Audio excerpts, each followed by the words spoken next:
Bueno, el mensaje de hoy se titula,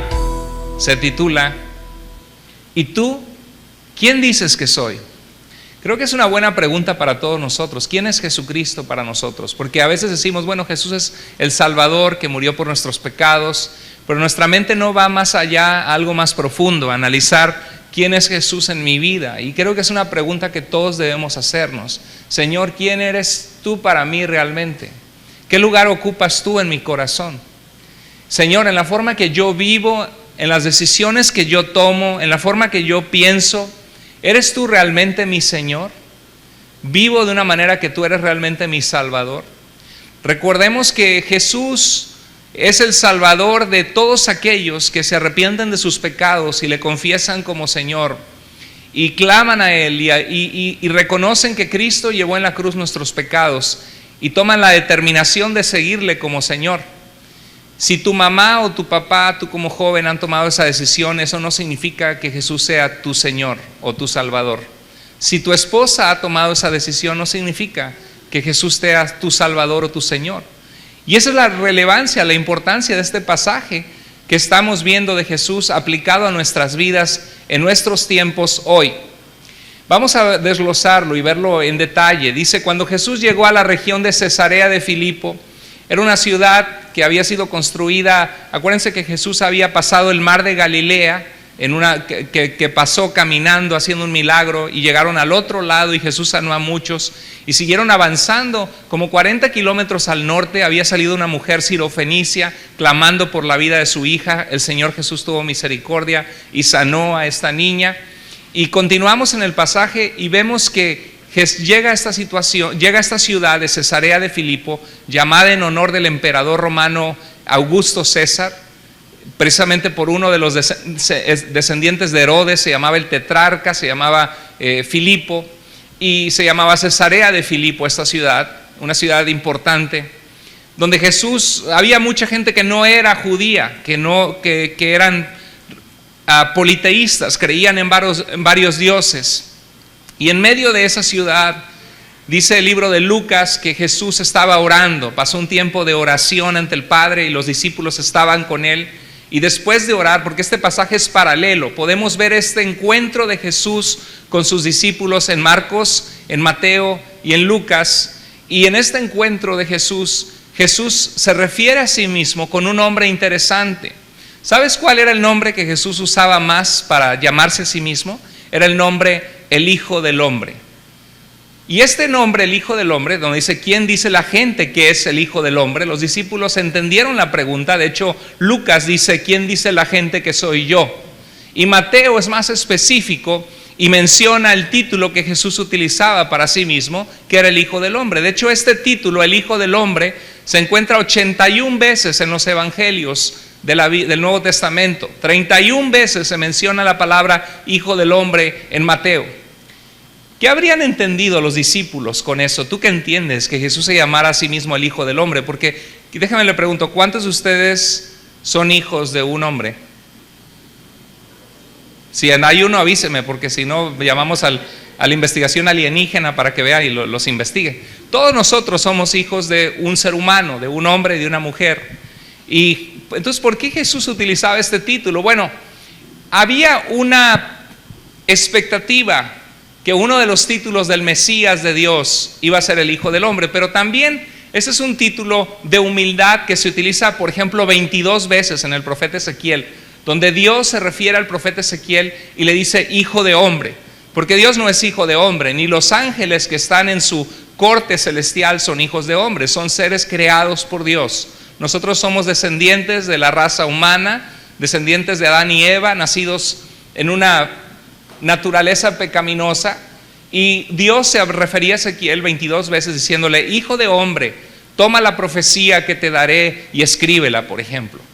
Entonces, quizá, ¿será que ellos pensaban que Jesús utilizaba este título como un profeta? Era indudable que Jesús era un profeta, que Jesús, un profeta, era un hombre en el Antiguo Testamento lleno del poder del Espíritu de Dios, que hablaba al pueblo y llamaba al pueblo a vivir a los estándares de Dios. Jesús hizo eso. Jesús cumplió un rol profético. Jesús hacía milagros que nadie jamás hizo, tenía autoridad y poder, así como Elías, más allá que Elías. Entonces quizá los discípulos pensaron, bueno, se llama Hijo del Hombre en un rol profético, quizá en un rol de reconocer su sumisión en su humanidad al Padre, mostrándonos el camino, el ejemplo de cómo nosotros debemos ser humildes ante Dios y no creernos que sabemos más que Dios o que podemos regir nuestra vida de una forma más inteligente que cómo Dios nos dirige a vivir la vida. Quizá es la humanidad de Él. Había un pasaje en Zacarías 9:9 donde el profeta Zacarías dice: alégrate mucho, ciudad de Sión. Sión era la ciudad de Jerusalén. Cuando David conquistó Jerusalén se llamaba Sión, era una fortaleza de un pueblo que se llamaba los Jebuseos. Y decía: canta de alegría, ciudad de Jerusalén, porque tu rey viene a ti como justo y salvador. ¿Cuántos reyes y presidentes justos hay? ¿Alguno de ustedes en su país ha vivido una crisis en las elecciones en Latinoamérica o no? ¿Sí? Muchos de los países de Latinoamérica han vivido injusticias, crisis, y que dices, es que no sé por cuál votar, porque todos te prometen el cielo y la tierra y a la mera hora no hacen nada, lo que hacen es robar, ¿verdad que sí? Entonces uno no sabe en quién confiar. Hay una crisis de gobernantes, de gente que se mete a la política para ayudar a la gente y no para hacerse rico del dinero del pueblo. Hay una crisis de integridad. Se necesita a Dios en la política, se necesita a Dios en nuestras naciones, en la integridad del pueblo. Hay una tremenda falta de misericordia, de amor, de honestidad. Y así como nosotros pensamos en eso, el pueblo antiguo pensaba lo mismo. Pensaba que había necesidad de un mundo mejor, de un mundo donde hay justicia, donde hay misericordia, donde alguien gobierna con equidad, que alguien gobierna tomando en cuenta la necesidad real de la gente sin querer pisotear a las personas, que viene a servir y no a ser servido. Y Zacarías hablaba de un rey que vendría en el pueblo, que nacería de la descendencia, los profetas habían hablado del rey David, y que sería un rey que establecería justicia, a diferencia de los reyes humanos que son imperfectos y que son algunos malos y tranzas. Y dice que Zacarías que se alegraran porque vendría un rey que vendría a Jerusalén, al pueblo de Dios, y que vendría como justo, con justicia, y también vendría a salvar, a rescatar al pueblo. En la palabra de Dios hablaba en Jeremías que perdonaría los pecados del pueblo. Vendría a perdonar los pecados, a establecer justicia. Pero es interesante porque Zacarías dice, pero viene ¿qué? Humilde, montado en un burro, en un asno, en un burrito hijo de asna, dice el pasaje en Zacarías 9:9. Todos queremos justicia en nuestra vida, queremos paz, queremos un rey justo. Quizá, ¿será que los discípulos pensaron, bueno, cuando Jesús pregunta, se llama a sí mismo el Hijo del Hombre, no vino a servir y no a ser servido, vino a buscar lo que se había perdido, el Hijo del Hombre, el Hijo del Hombre, el Hijo del Hombre? ¿Qué pensarían ellos? Quizá pensaron la humanidad de Jesús. Pero cuando vamos a las Escrituras y profundizamos un poquito, el profeta Daniel es maravilloso en la historia universal, en el mundo histórico, porque él vio revelado por Dios los poderes del mundo de su tiempo que se levantarían. Él vio a los medos vio a Siria, a Babilonia, a los medos y a los persas, a Grecia, a Roma, y vio cómo vendría el reino de Jesús, que sería un reino eterno, que sería un reino espiritual hasta que implemente un reino real en esta tierra, haciendo cielos nuevos y tierra nueva, dándonos un cuerpo glorificado, resucitado después de la muerte, a los que tenemos vida eterna en Jesús. Daniel vio esto siglos antes de que pasara. Y en Daniel 7, 13 al 14 dice, y con las nubes del cielo, en una visión que él vio en la noche, dice, venía uno como un ¿qué? Hijo de hombre. O sea, alguien con aspecto humano, alguien que se veía como un hombre como nosotros, un hijo de hombre. Y dice que vino hasta ¿quién? Hasta el anciano de días. En la mente judía se veía a Dios como alguien eterno. Dios es eterno. Dios no tiene principio ni fin. La diferencia es que Él no envejece.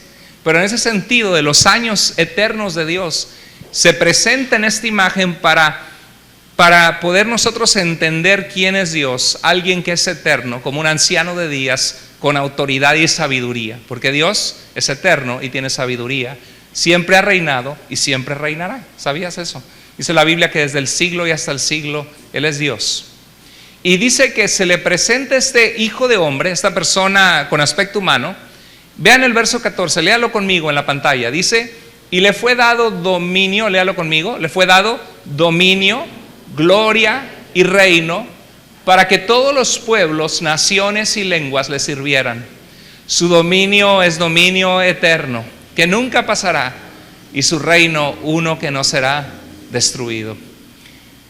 Quizá los discípulos cuando dijo, ¿y quiénes dicen los hombres que es el Hijo del Hombre? Pensaron, pues Jesús, el humilde, el Hijo del Hombre, porque se somete al Padre.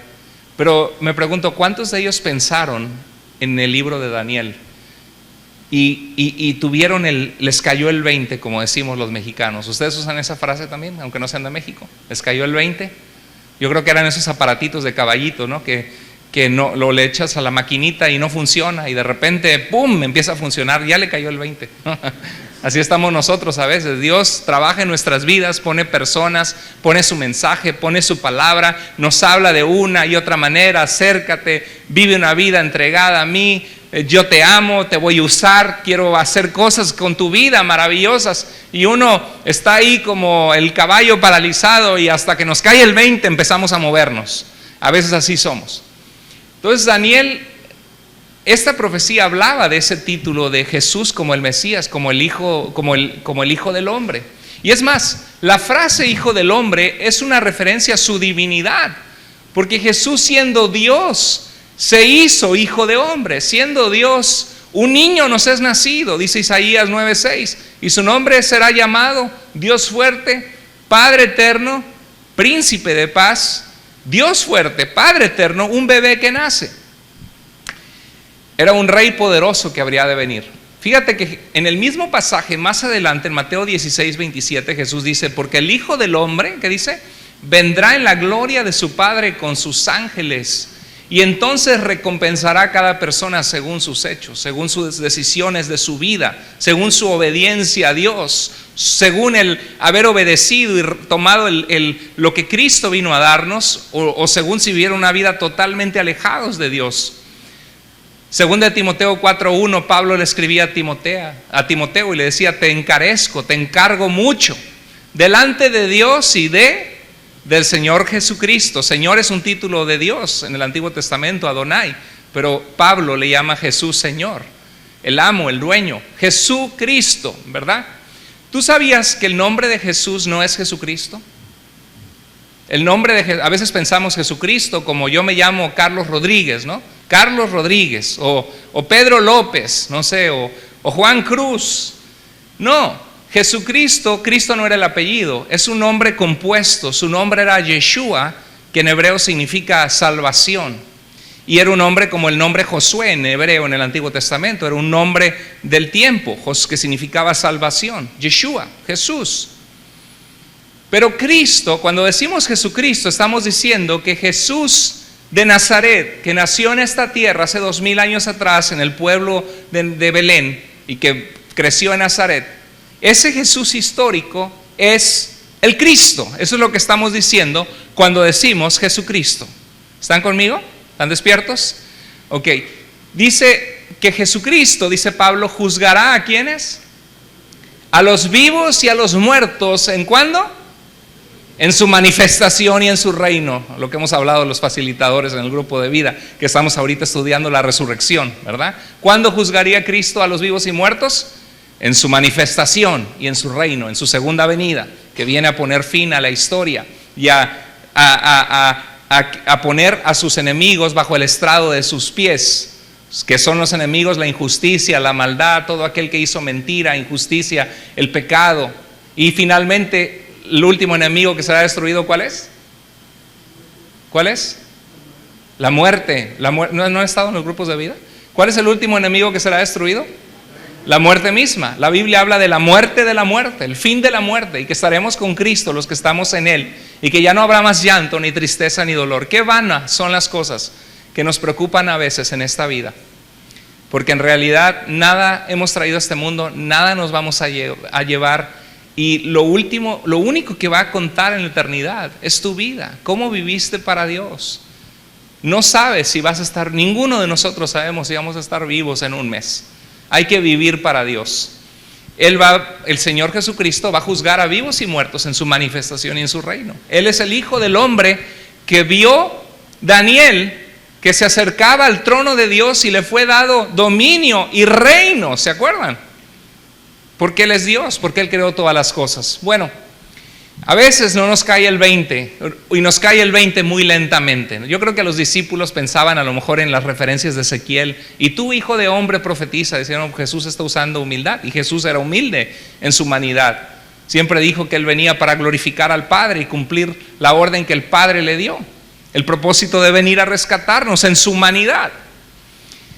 Pero a veces nos cae el 20 muy lentamente. Y ellos contestaron. Algunos dicen, porque ¿cuál era la pregunta? ¿Quiénes dicen los hombres que soy, que es el Hijo del Hombre, que soy yo? ¿Y qué empieza a contestar Jesús? Ellos contestaron, bueno, Jesús, algunos dicen, Señor, Maestro, que tú eres Juan el Bautista. ¿Se acuerda que cuando Herodes puso en la cárcel a Juan el Bautista y le mandó a cortar la cabeza, y pues ya le entregaron, se deshicieron del cuerpo, ya no lo tenían en la mano Herodes? De repente escuchó los milagros de Jesús y entró un pavor a Herodes porque dijo, oh, Juan el Bautista se ha levantado de la muerte. Evidentemente Juan el Bautista tenía la autoridad de Dios para sanar a algunas personas y hacer cosas maravillosas, ser un profeta maravilloso en poder, y pensó que era Juan el Bautista que había vuelto, ¿se acuerdan? Algunos dicen que eres Juan el Bautista. Eso venía de la casa de Herodes, del temor de Herodes. Y Jesús, Maestro, otros dicen que tú eres el Elías que habría de venir. Cuando tú revisas el Antiguo Testamento, Elías fue el profeta más poderoso. La nación estaba adorando a los dioses de la fertilidad, porque al caer la lluvia de Baal, de este dios pagano, pues los cultivos se daban y había más feria, decimos en el norte de México. Había más dinero. Creo que los salvadoreños dicen había más pisto, ¿verdad? En México significa otra cosa. Había más dinero, más lana, dicen. Entonces, ¿qué pasa? Pues vamos a adorar al Dios de la lluvia para que nos dé lana, porque a veces buscamos a un Dios a nuestra conveniencia, a Dios como el Dios de la fortuna, para que nos bendiga, nos prospere. Y Elías, dice la Biblia, que oró y por 3 años no llovió. Pues ¿dónde está tu Dios? Y se acuerda cuando pusieron un sacrificio y los profetas de Baal y de Astarte empezaron a clamar Baal, Baal, y hasta cortarse, y no caía fuego del cielo a consumir el sacrificio. Y Elías humilló al rey Acabe y a la reina Jezabel, siendo un hombre insignificante con el poder de Dios. Y Elías, dice la Escritura, que no murió, que él fue llevado a Dios antes de su muerte y dejó su rol profético a Eliseo, su aprendiz. ¿Se acuerda? Que le puso el manto cuando Eliseo estaba arando. Bueno, el último libro del Antiguo Testamento de nuestras Biblias, el profeta Malaquías, termina con una profecía donde antes que venga el día terrible del Señor, como vimos Jesús, cuando venga en su manifestación y reino, Dios mandará al profeta Elías, dice Malaquías. Entonces, sabiendo ellos que estaban viviendo tiempos especiales en el tiempo de Dios, que el Mesías iba a venir, decían, bueno, algunos dicen que eres Elías. Y otros dijeron, bueno, otros dicen que Jeremías, porque había una leyenda en el tiempo que Jeremías, antes de que los babilonios llegaran a conquistar Jerusalén, porque les dijo al pueblo, vuélvanse a Dios, porque si no van a venir los babilonios y Dios va a traer justicia sobre la injusticia y el pecado, y que hemos dejado a Dios. El pueblo no hizo caso hasta quisieron matar a Jeremías. Y había una leyenda entre los judíos que quizá Jeremías escondió el tabernáculo, las cosas del templo, para acercarse a la presencia de Dios en una cueva. Entonces dijeron, bueno, quizá en el último tiempo va a venir Jeremías y nos va a mostrar dónde está el verdadero tabernáculo, para ahora sí adorar a Dios en espíritu y en verdad. Había esa leyenda, por eso están respondiendo esto. ¿Están conmigo? Dice, o algún otro profeta. En Lucas 9:19 dice, algún profeta que ha resucitado, que Dios ha traído en estos tiempos. La gente decía eso en el tiempo de Jesús. Elías es el pasaje que les decía en Malaquías 4:5 al 6. Dice: estoy por enviarles al profeta, ¿qué? Elías, antes que llegue el día del Señor, un día donde los enemigos de Dios son juzgados y Dios viene a ser exaltado por su pueblo. Día grande y qué terrible de juicio. Él hará que los padres se reconcilien con sus hijos y los hijos con sus padres. ¿Sabes que Dios hace eso en nuestra vida? Cuando Dios viene a nuestra vida, Él trae reconciliación en nuestra vida. Hace que las familias se reconcilien. Si obedeces a Dios, vas a encontrar reconciliación. Dios va a tomar control de tu carácter. Vas a ser más perdonador. Vas a ir la milla extra en amar. Y esta era una profecía de Juan el Bautista que vendría. Que así como el profeta Elías, lleno del poder de Dios, antes de que viniera el Mesías, vendría un profeta de Dios con su poder, que fue ¿quién? ¿Quién fue ese profeta que vino a preparar el camino de Jesús? Juan el Bautista, exactamente. Entonces, por eso decían, quizá eres Elías, que fue el más grande profeta. Ahora, cuando habla de algún profeta, había una profecía en Deuteronomio 18:15, donde el quinto libro de la Biblia, Deuteronomio, el Pentateuco, los 5 rollos, los 5 libros, dice que el Señor tu Dios, dice Dios hablando, el Señor tu Dios hará que salga de entre ustedes, ¿quién? Un profeta, alguien que va a hablar mi palabra. ¿Como quién, dice Dios? Un profeta como yo. Fíjate, Dios dice: yo te voy a enviar a un profeta que va a hablar mi palabra como si fuera, o como yo. A él deberán oír. Y dice el verso 18 del Deuteronomio 18: yo haré que salga de entre ellos, vuelve a repetir, un profeta como quién, como tú, Moisés, que ahora te envío a mi pueblo. Yo traeré a alguien como tú, alguien humano. Qué interesante, ¿no? Porque Jesús es Dios y es hombre. Y en esta profecía de Deuteronomio 18, Dios dice: traeré un profeta como yo. Dios se apunta a sí mismo: será un profeta como yo. Y dice: será un profeta como tú, Moisés, hombre, Dios y hombre. Y dice: a todo aquel que no haga caso de lo que ese profeta diga en mi nombre, yo le pediré cuentas. Y eso, Hechos 3:22 y 7:37 aluden a Deuteronomio 18 y dicen: Jesús es ese profeta que habría de venir. En Juan, cuando Jesús está con la samaritana, dijo: este es profeta. En Juan 1:21 le preguntaron: ¿eres tú Elías? A Juan el Bautista. Y Juan el Bautista dijo: no soy. ¿Eres tú el profeta? Y respondió: no. Lo que estaban preguntándole a Juan el Bautista si era él el Mesías, el profeta que Moisés había descrito en Deuteronomio 18:15, 18 al 19. Bueno, estamos viendo por partes las preguntas de este pasaje. No quiero perderlos. Es importante tener fundamento en nuestra fe, saber por qué le decimos a Jesús Cristo, por qué sabemos de que Él era quien habría de venir, cómo sabemos que Él vino a salvarnos. Esto que les estoy explicando es importante porque Dios tiene una historia en la que se ha revelado y en la que Él prometió cosas que finalmente cumplió en Jesucristo. Jesús, después de escuchar lo que la gente decía, a ver si se acuerdan, ¿quién había dicho a la gente que era? ¿Se acuerdan? Juan el Bautista, ¿quién más? ¿Elías o qué más? ¿Jeremías o quién más? O otro profeta, ¿verdad? Es exactamente lo que les expliqué. La expectativa de Elías que vendría, la expectativa de Jeremías, la expectativa de un profeta que vendría, como Deuteronomio lo había profetizado en el Mesías. Y Jesús, después de eso, ya que pregunta: ok, ¿quién dice la gente que soy yo? ¿O que es el Hijo del Hombre? Ahora cambia la pregunta y dice: ok, ¿y ustedes quién dicen que soy yo? Ya se vuelve algo más personal. Podemos venir aquí a la iglesia y escuchar un mensaje de que Dios quiere que vivas una vida agradable a Él, de que Dios te ama, que Dios quiere que lo conozcas, que Dios quiere que abras tu Biblia. Pero te puede pasar por la cabeza. Pero cuando entiendes de que Dios te está hablando a ti, que a Dios le importa tu respuesta a su mensaje, y te cae el 20, dices: ok, tengo que analizar quién es Jesús para mí, en mi vida.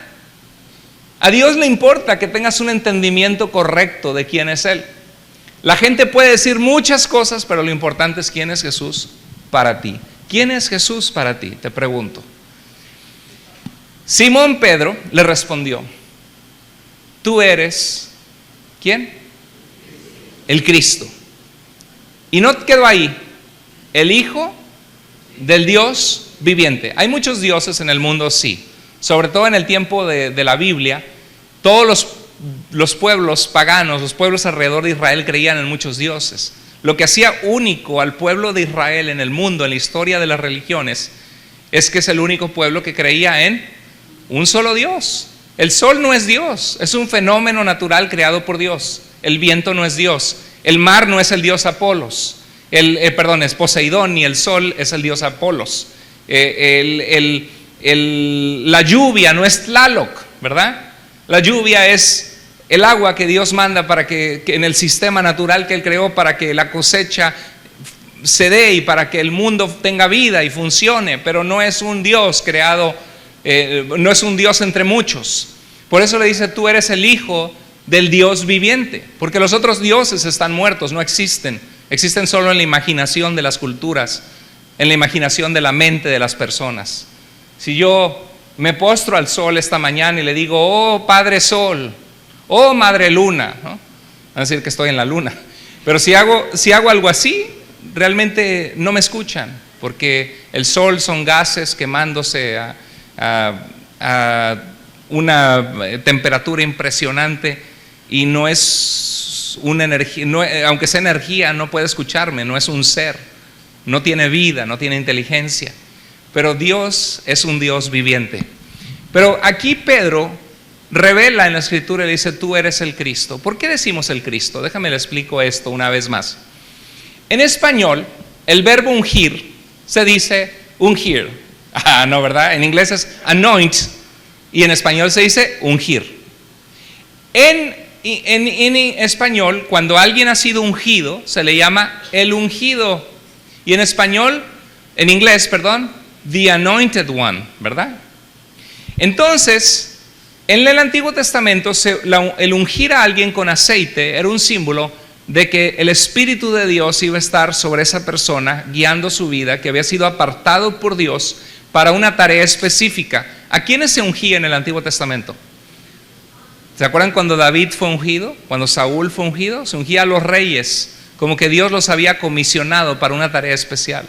Se ungía en ocasión a los sacerdotes, se ungían, porque habían sido seleccionados para interceder por los pecados del pueblo y oficiar los sacrificios, la relación entre Dios y el hombre.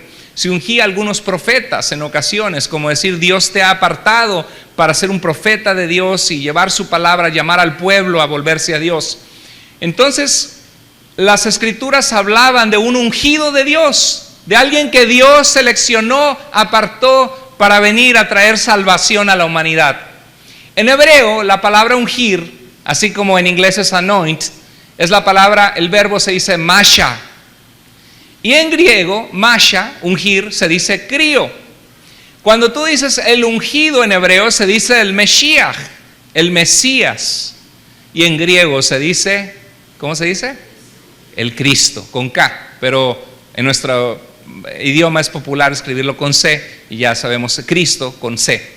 Pero cuando decimos Jesucristo, estamos diciendo Jesús, ¿qué? El ungido de Dios, el que las Escrituras prometían que vendría a traernos salvación, lleno del Espíritu de Dios. Por eso en Lucas 4:16 al 21, tiempo de aprender un poquito, iglesia, ahorita vamos a aterrizarlo a la aplicación, así que prestemos atención.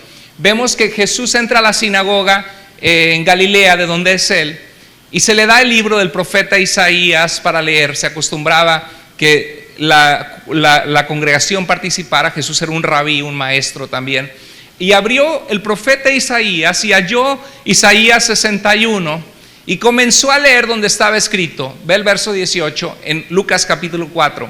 El Espíritu del Señor está sobre mí, por cuanto me ha ungido.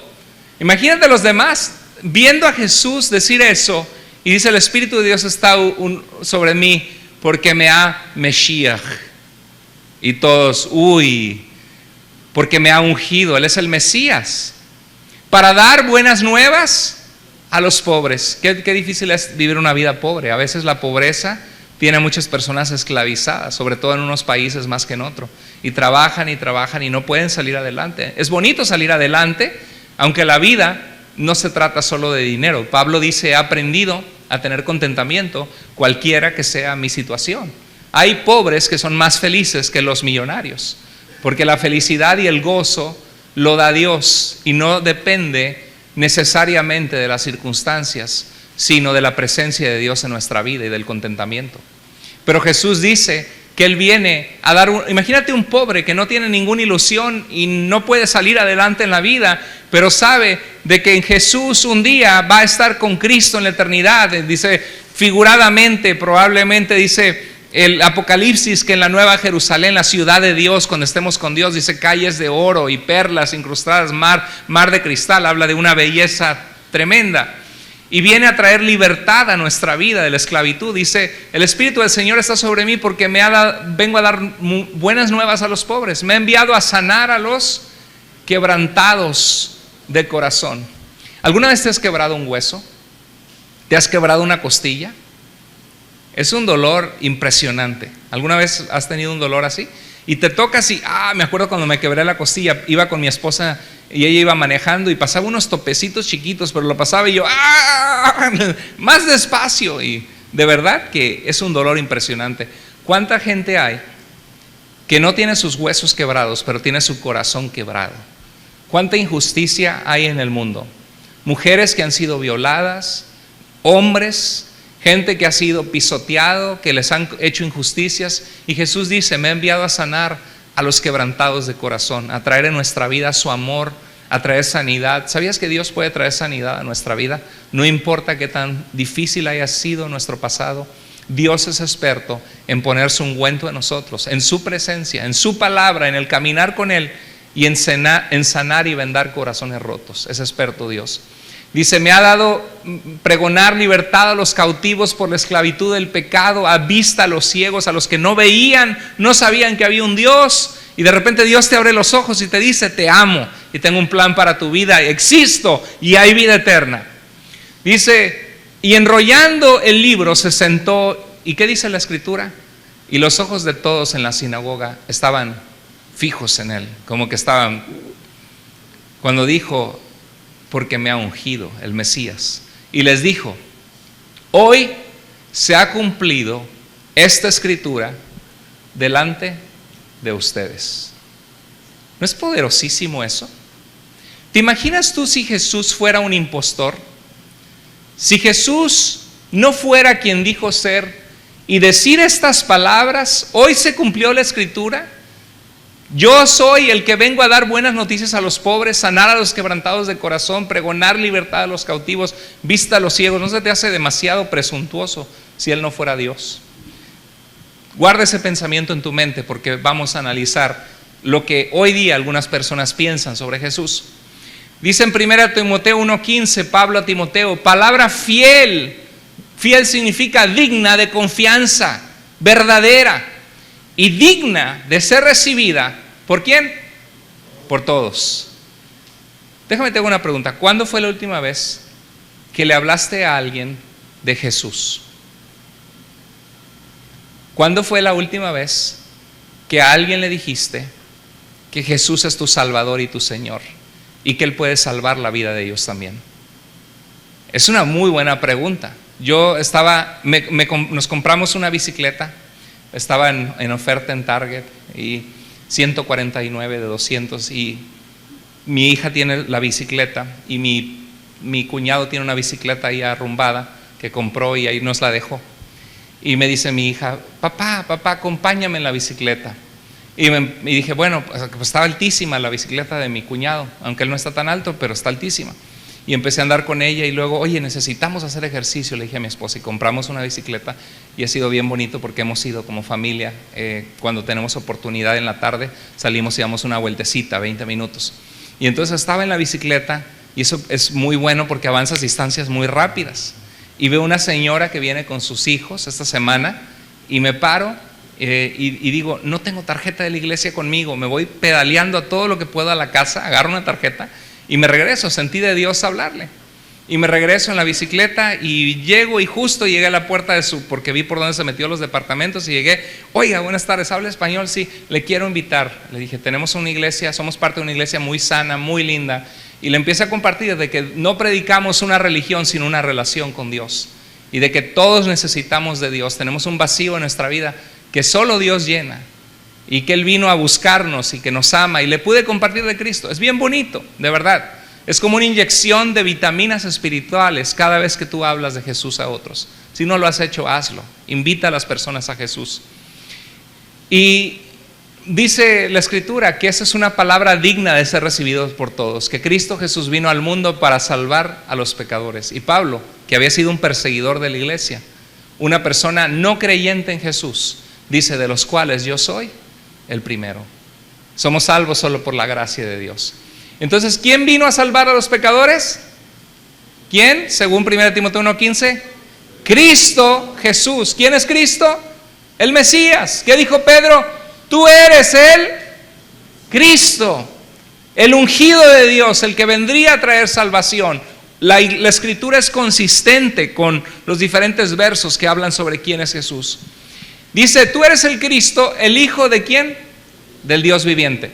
Este es un hombre de Jesús, era el Hijo del hombre, porque siendo Dios tomó humanidad, y el Hijo de Dios, porque siendo hombre era Dios. Los dos, Hijo de hombre, Hijo de Dios, apuntan a la divinidad de Jesús. En Juan 5, esto es algo que los testigos de Jehová no entienden, porque ellos son famosos por decirnos que Jesús no es Dios, que Él es el Hijo de Dios, que es el Arcángel Miguel, que Él no es Dios, y esa es su posición, un grupo surgido en 1874. Antes de eso, por todos los 18 siglos anteriores, la Iglesia de Cristo siempre ha creído que Jesucristo es Dios. Hasta el credo católico, que es del siglo II, creo en Dios Padre Todopoderoso, creador del cielo y de la tierra, de las cosas visibles e invisibles, y en un solo Señor nuestro, Jesucristo, Hijo único del Padre, el único que refleja la naturaleza del Padre. Y luego dice engendrado, porque fue engendrado en el vientre de María, mas no creado. Si no es creado, es Dios, existe desde antes. Dice Dios de Dios, porque Dios decidió venir al mundo a salvarnos, luz de luz, Dios verdadero de Dios verdadero. ¿Se acuerdan? ¿Ok? Entonces Dios dice en Juan 5:18 que por esto los judíos aún más procuraban matarle a Jesús, por blasfemia, porque no solo quebrantaba según ellos el día de reposo, porque comieron espigas sus discípulos, por ejemplo, sino que también decía que Dios era su propio Padre. ¿A qué equivalía eso? Haciéndose, ¿qué? Igual a Dios. Porque en la mentalidad judía decir hijo de consolación era que tú tenías un carácter de consuelo. Hijos de ira éramos nosotros porque estábamos, hijos de desobediencia porque éramos desobedientes. Jesús es el Hijo de Dios porque es el único que comparte la naturaleza de Dios que nadie vio. Dice Juan 1:14 y 18, dice que aquel verbo se hizo carne y habitó entre nosotros y vimos su gloria como del único que viene del Padre, lleno de gracia y de verdad. Y dice, a Dios nadie lo vio jamás, mas el unigénito Hijo del Padre le ha dado a conocer. ¿Se acuerdan? Colosenses 2:9 dice que toda la plenitud de la deidad, ¿qué es eso? Toda la plenitud de la divinidad, pues es todo, habitaba corporalmente en Jesús. Eso dice Colosenses 2:9. Entonces, en Filipenses 2:5-8, Pablo nos dice a nosotros que debemos tener la misma mentalidad humilde que Jesús, porque había dos hermanas en Cristo de la iglesia de Filipos peleándose. Cuando nosotros nos sentimos que tenemos un desacuerdo con alguien, la Biblia nos dice que nos revistamos de la mentalidad humilde de Jesús, que no hagamos nada por pelear, por venganza, por gloria personal, por orgullo, por egoísmo. Dice que haya en ustedes el mismo sentir, el mismo deseo de hacer la voluntad del Padre, el mismo humildad que hubo también ¿en quién? En Cristo Jesús, el cual siendo en forma de ¿qué? De Dios. Si algo es en forma de algo, es que tiene esa forma y esa naturaleza. No estimó el ser igual ¿a quién? A Dios. Eso dice el griego, eso dice las Escrituras, que Jesús no estimó el ser igual a Dios. Imagínate, como cosa que aferrarse. No, pues yo soy Dios que voy a venir a salvar a estos ingratos. Mientras necesitan ayuda, claman a mí, les va bien y se olvidan de mí y cometen maldad, injusticia, se hacen ídolos que no los salvan. Y ¿Qué los voy a salvar? Pero dice la Biblia que Dios muestra su amor para con nosotros, en que siendo aún pecadores nosotros, Cristo murió por nosotros. Es el amor del Padre, un amor incondicional. Dice, tomando forma de siervo, hecho semejante ¿a quién? Semejante, se asemejó a los hombres, porque no era hombre, por eso siendo Dios es el Hijo del hombre, y siendo hombre es el Hijo de Dios, porque refleja su naturaleza. Dice, y estando en la condición de un ser humano, de hombre, se humilló a sí mismo, haciéndose obediente hasta la muerte y muerte de cruz. Estamos teniendo un entrenamiento de saber quién es Cristo según la Biblia, cristología. Cuando Pedro le dijo, tú eres el Cristo, el Hijo de Dios, le estaba diciendo, tú eres el Mesías prometido en todas las escrituras del Antiguo Testamento, que vendrás a establecer tu reino, que tu reino no tendrá fin, que vienes a traer libertad a los cautivos, que un día vendrás a juzgar a vivos y muertos y tu reino no tendrá fin. Tú eres el Mesías de Dios y tú eres el Hijo de Dios, el único que refleja su naturaleza y que es Dios encarnado. Eran palabras, como decimos los mexicanos, gruesísimas, palabras pesadas hacia una persona humana que tenían enfrente, que era Jesús de Nazaret. Tú eres el Cristo, el Hijo del Dios viviente, le dijo Pedro. ¿Quién dicen algunos que fue Jesús? En nuestro tiempo, ¿qué piensa la gente que fue Jesús? ¿Quién fue Jesús en nuestro tiempo? Quiero que pienses que has oído de Jesús fuera de la definición de la Escritura.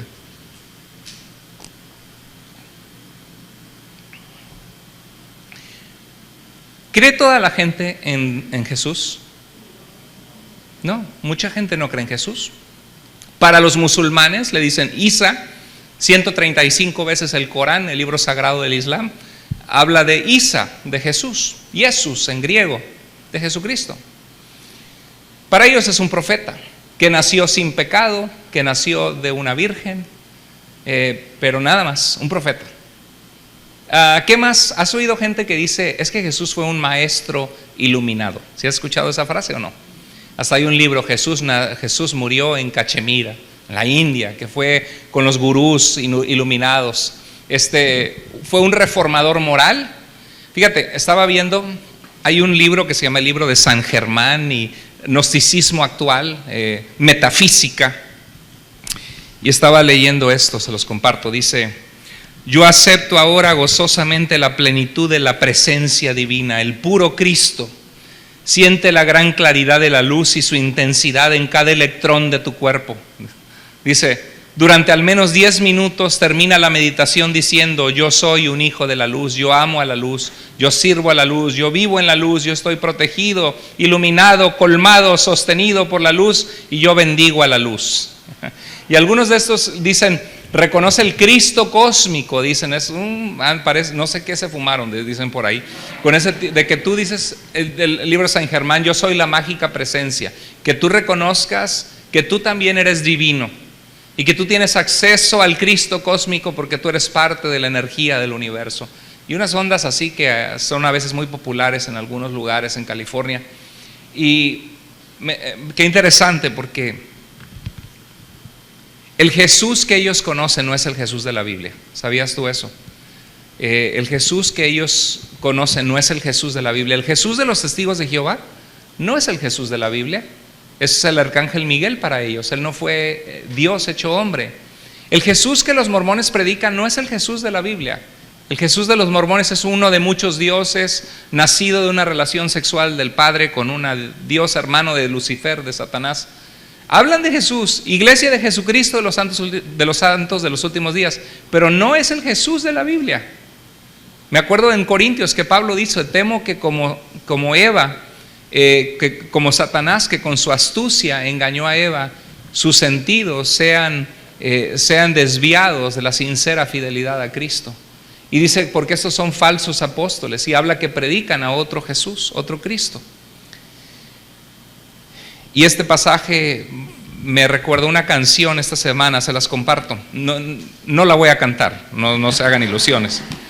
Estaba escuchando la radio cristiana en FM, que veo que han mejorado muchas cosas. Lo peligroso es que creen en cosas que no son tan bíblicas. Hay muchas cosas bonitas, testimonios bonitos, pero entre eso, por ejemplo, estaban hablando de un retiro que hay donde van, por ejemplo, a romper cadenas generacionales espirituales.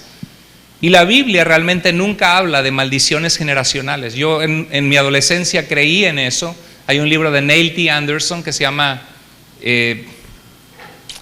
creo que se llama Rompiendo las Cadenas, exacto. Y te habla de que si tú batallas, por ejemplo, con alcoholismo, a lo mejor es por una herencia espiritual demoníaca de tu papá o de tu abuelo que bebía alcohol. Y que tú lo que tienes que hacer es decir, en el nombre de Jesús tomo autoridad y rompo las cadenas, o Señor, rompe las cadenas generacionales de mi familia. Es verdad que Dios visita la maldad de padres sobre hijos, porque los ejemplos se aprenden y vivimos en un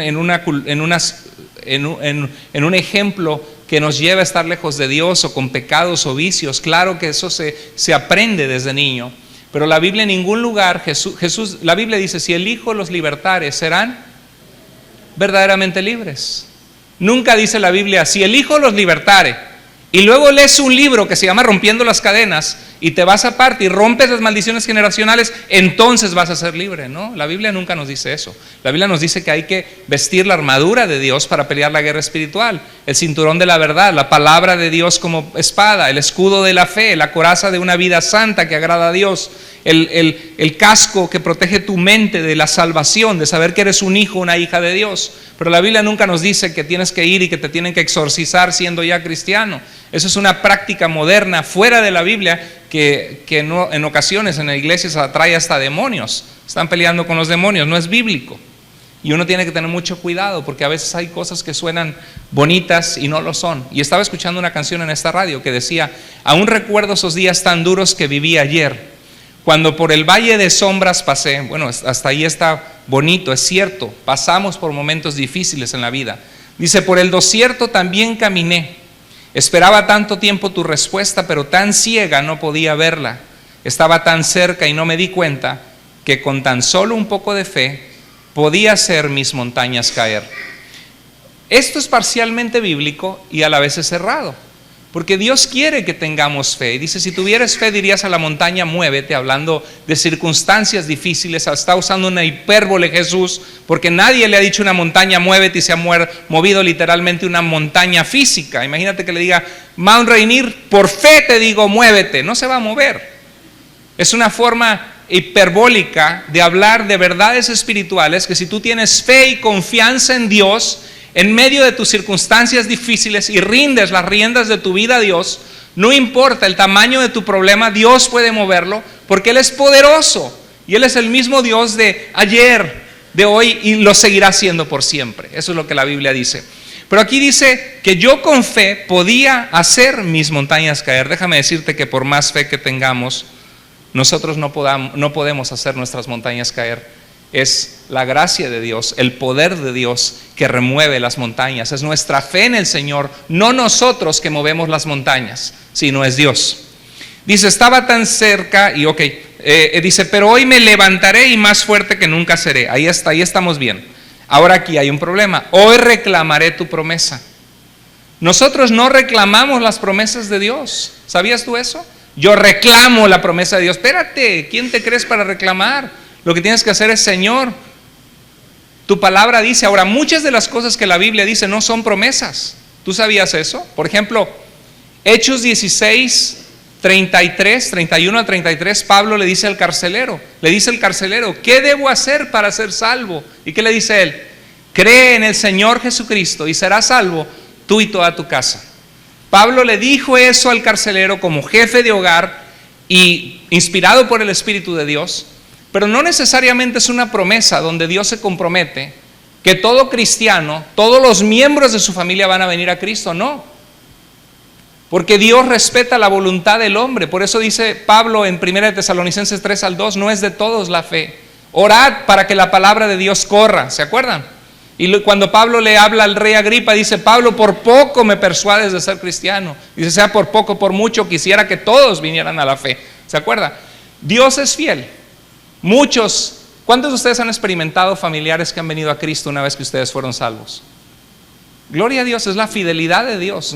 Mi mamá fue la primera judía de su familia que no creía en Jesús, vino a Cristo, y miembros de su familia poco a poco, años de oración, vinieron a Cristo, porque Dios trabaja cuando oramos, pero Dios no forza la voluntad. Dios nunca te va a forzar a servirle y a rendir tu vida a Él. Esa es tu decisión con Dios. Nada más tú y Dios, nadie más, no la iglesia, no tus padres, no tus hermanos, tú y Dios. Tú sabes si le obedeces o no, es tu decisión.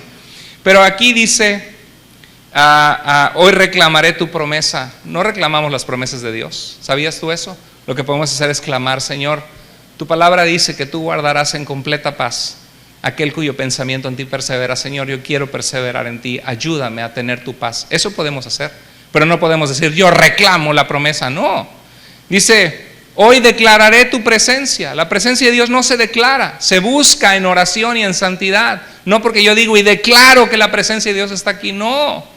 Es porque nosotros buscamos a Dios. Buscadle en tanto que está cercano. Deje el impío, el pecador, su camino, y vuelva hacia el Señor, al Dios nuestro, el cual será amplio en perdonar y tendrá de Él misericordia.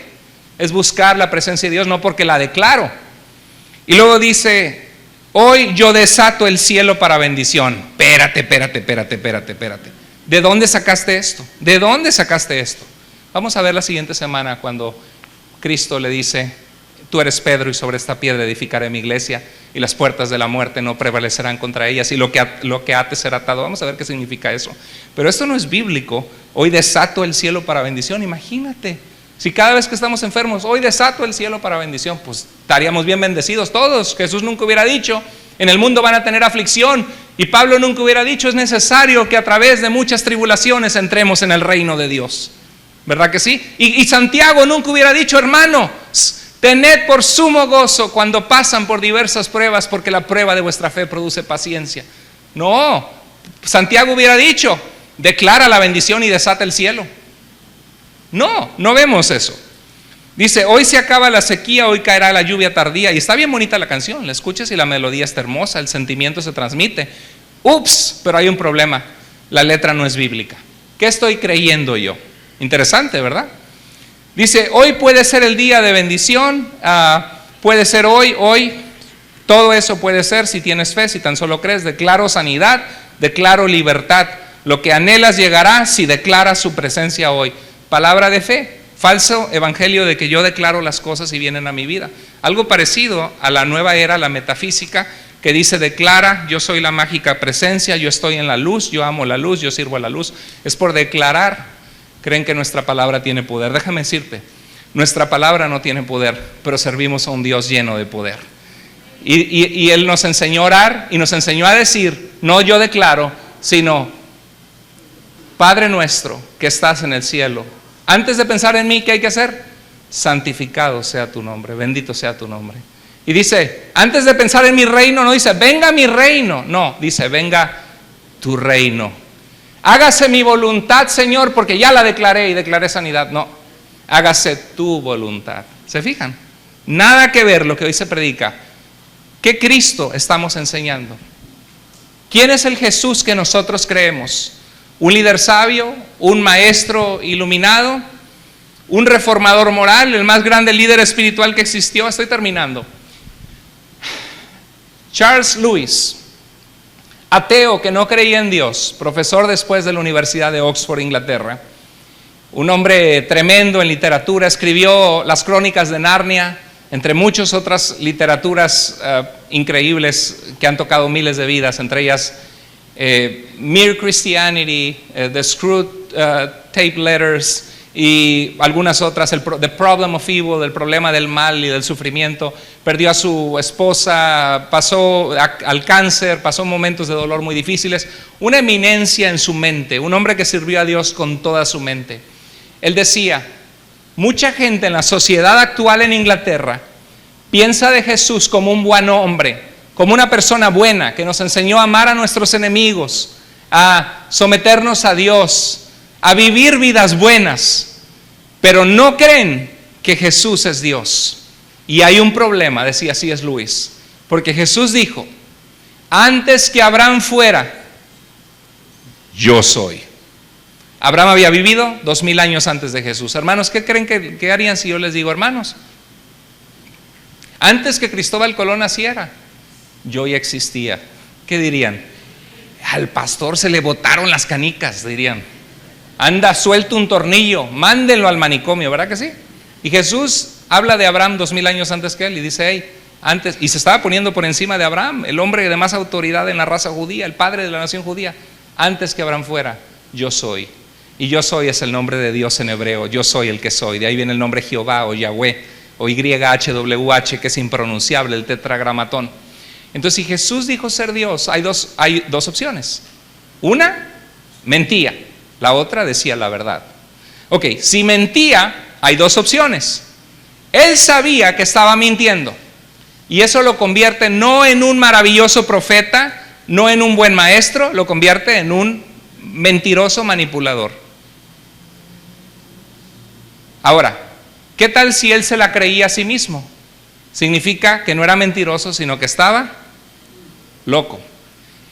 Pero la pregunta es, ¿cómo un mentiroso y un loco cambia la historia del mundo? Estamos en el año 2018 después de Cristo, cumple decenas de profecías escritas de él en las Escrituras, deja una tumba vacía y transforma la historia de la humanidad y la vida de millones y millones de personas para bien, como la tuya y como la mía. Amén. ¿Cómo puede hacer eso un loco, un mentiroso? La otra opción es que él estaba diciendo la verdad, que él es Dios. Así que, ¿quién fue Jesús para ti? Pedro le dijo, tú eres el Mesías prometido en las Escrituras, el ungido de Dios, el Cristo, el Hijo del Dios vivo, el único que refleja la naturaleza de Dios, eres Dios. Eso le dijo Pedro, ¿sabías tú?